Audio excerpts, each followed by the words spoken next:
At my daughter's 7th birthday, my sister-in-law dragged her finger through the cake and then crashed it onto me. My daughter made a wish. I want Aunt Olivia to tell us why she hates my mom. The whole room went silent. The candles on the cake shook like they were embarrassed too. Striped canopy on the patio, rented bounce house with a safety net, folding tables, string lights, a cooler of ice and soda, confetti print plates. Neighborhood kids crowding the ladder to the bounce house, parents chatting by the berry bowls. I stood next to the cake. 3 tiers, strawberries and cream, picked up this morning from Costco, and told myself this time would be smooth. Straight line. No surprises. Maya, our 7-year-old, climbed onto the white step stool. Lilac sundress, glitter sandals, bangs all frizzed from bouncing. She squeezed her eyes shut, pure theater, and then, before I could say, on 3, she opened them and asked, loud enough to cut through squeals and net squeaks, "Aunt Olivia, why don't you like my mom?" Silence got physical. Someone laughed the wrong way. Someone coughed. Sean froze with the lighter over the candles. My heart pinched. Not fear, not shame, that quick, hot impulse that shows up right before you say no. Not now. Olivia, Sean's older sister, rolled one narrow shoulder like she was dusting it off. Her smile was soft in shape and hard in purpose. "What a silly thing to say, Maya." "Who told you that?" "No one," Maya said, stubborn and calm. "I can just see it." Her little sunbeam of a question sliced straight through our carefully staged perfect backyard party. I lifted a hand. "Okay, let's count to 3 and make a wish." "Hang on, Erin," Olivia said, just loud enough for the crowd. "The child asked." "You shouldn't ignore it." Anger bubbled, boiling water under a lid. I held it down and looked at Sean. He studied the pavers like answers hide in the grout. "Olivia," he said, quiet. "This is a kid's party." "So?" She smiled. "Because it's a party, truth has to be pink and fluffy?" "Maya, I don't hate your mom. It's just that adults make mistakes and talk smack sometimes, especially the ones who love to look like saints." "We agreed not to do this," I said evenly, feeling my voice sharpen to a cool blade. "And definitely not here." "Oh? Where then?" Olivia turned so everyone could hear. "In the kitchen?" Whispering behind backs. "Your favorite?" The parents lost their smiles. The kids slowed their jumping. A few grown-ups discovered urgent needs for napkins, phones, air. Sean stepped forward. "Olivia, please." "You're always asking," she said softly, sweet as a slap. "Don't say it. Don't stir it. Don't bother it. Trouble's like an uninvited guest. Shove it out the door and it climbs in the window." "Mom," Maya tugged my hand, "do you really make up stories about Aunt Olivia?" There it was. Not, "What will people think?" Not, "How will my husband look at me?" Just the clean, serious stare of a child with a crumb of chocolate at the corner of her mouth. I stood tall. "I don't lie," I said. "And I don't trash people. But I won't pretend things are fine when they're not." "Fine. Not fine," Olivia snorted. "Great genre for house court drama." "Enough," Sean snapped. Thunder in a clear sky. The candles still burned, little stubborn tongues of light, like witnesses. Doubt flared in me, and then a cool beam cut through it. I didn't start this. I can finish it. "Maya," I said, steady now. "Adults sometimes hurt each other not because they want to, but because they're afraid and don't know how to speak plainly. After the party, Dad and I will tell you everything. No secrets." "After the party," Olivia echoed, sugary. You two love postponing. Fine. Meanwhile, let's see who's the saint and who's the monster. You'll drop it now, I said. I could hear my own mettle. If you can't respect boundaries, leave. For a second I thought she might turn around. She stepped closer instead, too close, and whispered, just loud enough for the crowd. And if I don't? Then I'll ask again, Sean said, moving between us. And the third time I won't be asking. Mom, Maya said, almost inaudible. Can I blow them out? Yes, I smiled at her. Let this part be clean. 1, I said. 2, Sean said. 3, Olivia said clearly, and didn't blow. Maya sent a long, happy breath. The flames shivered, died, and left thin threads of smoke. For 1 second the whole world was simple again. Silence tasted like freedom. Then Olivia leaned in slowly and drew a line through the white frosting with her finger. Sweet? She asked, eyes on mine. Around us, synchronized busyness. Napkins flip, phones check. Sky watching intensifies. I felt the fog of awkward drop on our backyard. Aunt Olivia, Maya said, still quiet. You didn't answer. Why don't you like my mom? Olivia turned. The smile softened, but didn't get kinder. Your mom loves telling stories about other people. Sean slid a hand to the small of my back and used the other to ease Olivia a step away. That's enough. We're done? Sure, Olivia said lightly, and half-stepped like she might kiss Maya's hair. Her shoulder barely brushed my elbow, an accident that felt like a plan. The cake stand creaked. I grabbed for the cake. 3 tiers of Costco cream and strawberries. It tilted toward me. Everything went slow motion. My dress snagged on the disposable tablecloth. The cake met me like an airbag. Soft, shameless, a wet smack. White filled my world for a breath. Gasps. A nervous snort. And then Olivia's laugh, clean and brittle like ice cracking under a boot. Aaron, you're covered in frosting. Great party. My heart slammed like a trapped animal. Sugar stuck to my neck, slid into my hair. Sean lunged with napkins. Olivia beat him to it, held one out like a little funeral handkerchief. Don't touch me, I said, not looking at her.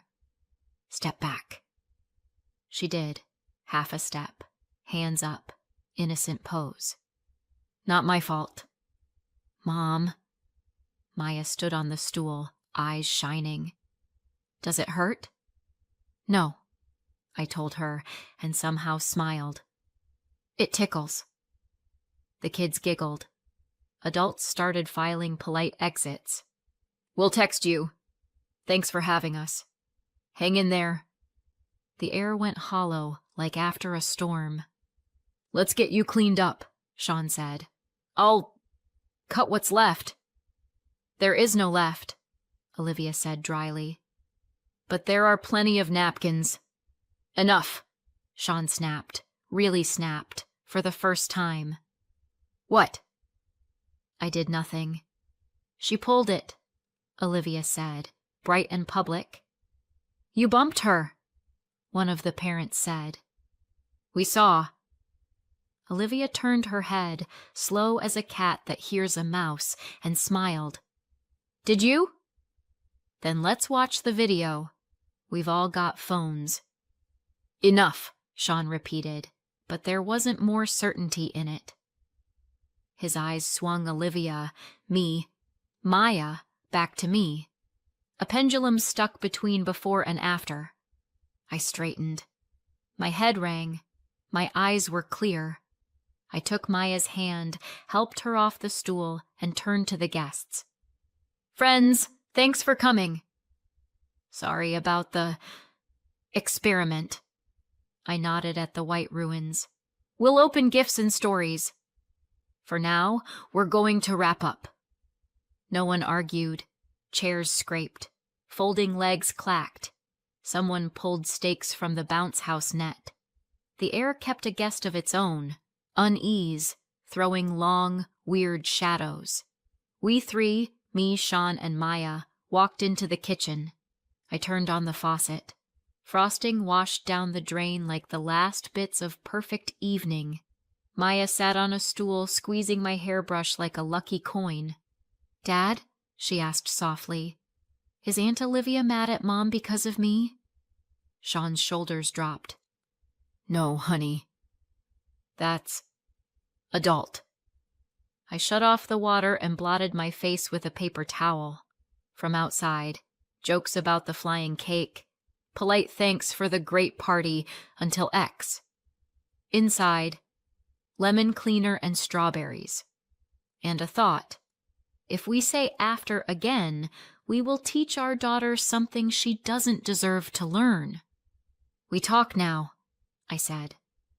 "Aaron, maybe later?" Sean raised his hands, a shield. "Let's cool off and—" He didn't finish. Olivia had reappeared in the doorway, like a baker checking the oven. She sniffed the air, strawberries, lemon. "Well, Queen, all clean?" she sang. "Want me to serve your bakery cake to the guests?" "Since it's so yours, leave," I said. "With pleasure," she purred. "But hey, Sean, quick thing." "That agency report? You still owe me help. I'll swing by Monday." Sean flinched, barely. "Of course," popped out. He hit my eyes and stumbled. "I mean, we'll talk later." "Talk fast," Olivia said. She let her gaze settle on me, lower, colder. "This time your cute little after the party might not arrive." Door slam, perfume trail, sticky echo of a laugh. We were three again. Maya looked older, not crying, just done. "Mom," she said, "let's do the party another day. With ice cream. And not—" "You know, we will," I said. "With the important people." Sean stared out the window like he could guard the yard from shadows. I walked to him. "The choice is now," I said. "No, later." He rubbed his face. "You're overreacting." She went too far, yes. But the cake, it was an accident. Everyone's on edge. "Don't slash and burn over this. Your sister does the slashing," I said. "On the living." And not just today. He said nothing. The pendulum in me stopped. I dropped each word into the water of decision, let them sink and stay. Either Olivia doesn't cross our door again, or I find another door for Maya and me. He looked up. In his eyes, the thing I dreaded, confusion and the same old reflex to hide behind later. "You won't do that," he said, automatic as a times table. "I will," I said, and heard the clean steel in my own voice. "If I have to, I will." Hinges squeaked at the side gate. A tall shape filled the kitchen doorway. "Excuse me, may I?" a man's voice said, unsteady. "I'm looking for Olivia." "I'm Anthony, her husband. I got a call. Something happened here." He scanned the kitchen. Me, still damp, hair escaping. Maya, my brush clutched like a talisman. Sean, frozen at the sink. "She left," I said calmly. "Made a scene." Slammed the door. "On brand," he said, a crooked smile that wasn't one. "What was the scene about?" "Truth," I said. He frowned, cut eyes at Sean for a cue. Sean was quiet. "What truth, Aaron?" I hadn't planned to be the one to say it, but her lying had already stepped into our yard and touched our kid. "The truth she's been hiding from you," I said. "About the man she's been seeing." I didn't want to say it. But today, when she called me a liar in front of everyone, Enough." He went still, as if nailed to the floor. "With who?" He got out. "I don't know his name," I said. "I've seen them a couple of times, at a cafe by her car, and once when she told you she was going to a friend in the Pearl District." His face blanched. "A friend? In Pearl?" he asked. I nodded. He leaned on the back of a chair, like he'd just taken a hit. "God," he breathed. "She's always been the best at making other people guilty." Sean paced the kitchen like a caged cat. "Aaron, why?" "It's their marriage. Don't get involved." "It's our family," I said, voice cool. Her lie reached Maya. Today our daughter asked why her aunt hates her mom. That's why Anthony sat, covered his face, then spoke very quietly. "So it's true," he said. "I thought you two just weren't getting along." He looked at Sean. "You knew?" "I suspected," Sean said. "I wasn't sure." "Now you are," Anthony said, tired. "Thank you, Aaron." At least someone had the guts not to pretend he stood, eyes on the door where his wife had been. "I'm going." "I need to end this." "Wait," I said. "She'll spit poison in that state." "Let her," he cut in. "Bitter truth beats a staged life." He turned to me. "You did what I couldn't do today. Stopped her." The door clicked shut behind him. We stood in a quiet that hummed. "Mom," Maya whispered, coming closer. "Auntie won't be with us anymore?" "No," I said. "And thank God." Sean stared at the driveway where Anthony's headlights flashed and then disappeared. "Aaron," he said, almost a whisper. "You know this is the end for them, right?" For people who build on lies, the end shows up sooner or later, I said. "This was later." Maya's arms went round my waist. I held her as if holding a border in place. "It's okay," I told her. "We won't let anyone make us small again." Night settled without thunder, without speeches, just the tired rustle of the maple by the window. Maya fell asleep fast. Sean and I sat across from each other at the kitchen table. Between us, a small pot of lemony tea gone warm. On the surface, smears of cream like the last footprints of a perfect party that didn't make it.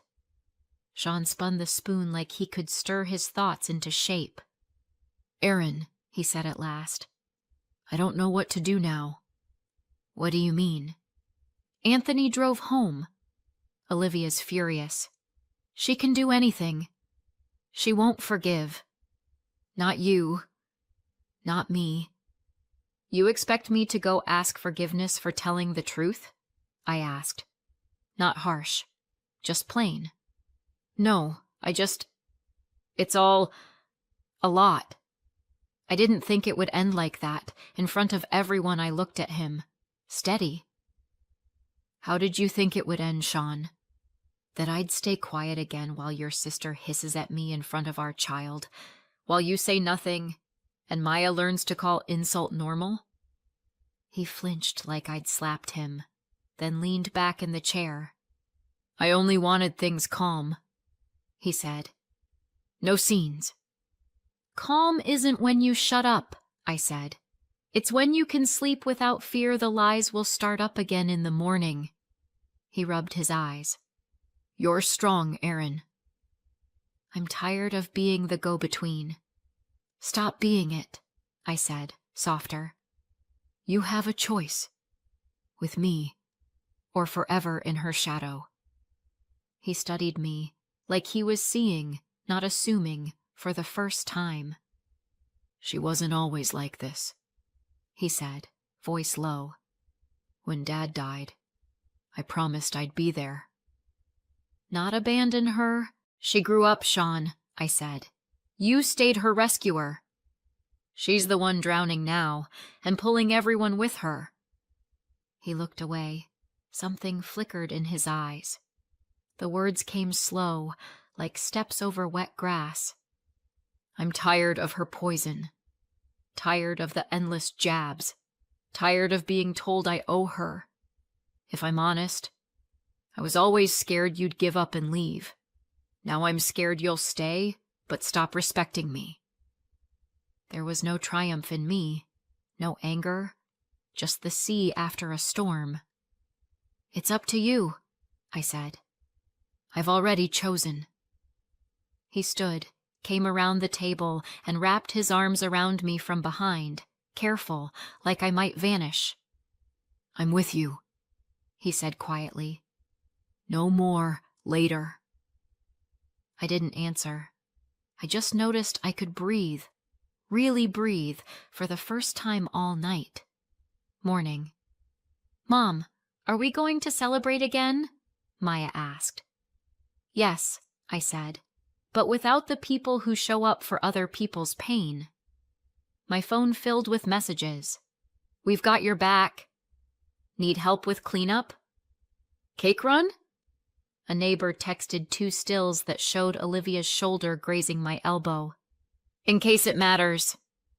I didn't save them. I'd seen enough. Maya had seen enough. Anthony had seen enough. We planned a reset for that evening. No bounce house, no long list, just ice cream, vanilla, chocolate, strawberry, toppings, sprinkles, marshmallows, syrup. 1 candle on a homemade muffin, 3 of Maya's real friends, quiet music. I sent a simple note to the group. "Tonight at 6, just ice cream and laughter. Join us if you want to really celebrate Maya." Sean swapped the tablecloth, scrubbed off the last cream streaks, tucked crumpled garlands into the garage. At one point he stopped in the doorway, didn't turn, and said, "I texted Olivia." I spelled out the boundaries. Clearly, "Thank you," I said. "And I texted Anthony. If he needs a witness, I'll be there." I looked at him and saw not only the tired man from last night, but a steady one. Not a pose. Not a later. A choice. At 6, the 3 kids came with their parents. We laughed without bracing. Maya blew out 1 tiny candle. When I asked what she wished for, she said, "That no one will laugh when it hurts." I hugged her the way you hug when you've been holding a line for too long. Days passed. The house got quiet. Not dead quiet. Clear quiet. Olivia didn't text. Rumors drifted by like leaves. Anthony packed a bag. The friend that had been there all along vanished. Those were their news, not ours. Ours were simple. Maya walked to school without looking over her shoulder. Sean learned life without the costume of peacemaker. I noticed my phone could buzz without my stomach dropping. We sat on the patio at dusk. Grass smell. The faintest sweetness from some memory, not frosting on a floor anymore. Sean nudged a throw blanket toward me. "You know," he said, "I thought calm meant pleasing everyone. Turns out it's knowing your lines and keeping them," I said. "Even when someone really hates that." "Especially then," he laughed. We were quiet a while. Then I said, "Thanks for saying I'm with you." Without later. "Thanks for not staying quiet," he said. Inside, on the table, we'd started a new list. Guests for the next party. Fewer names, all ours. Somewhere far off, another house was coming down. The kind that calls shame a joke and pain content. A family wasn't collapsing. A show was. The air felt cleaner. And maybe this simple evening, 1 candle on a muffin, soft laughter from the people who matter, was the real gift. Not the bakery tower. not the story-perfect photos. For us. Because the best gift is the right to truth, your own boundaries, and the kind of quiet that heals instead of hurting. Thanks for watching. If you enjoyed this story, please like, subscribe, and leave a comment with your thoughts. See you in the next video.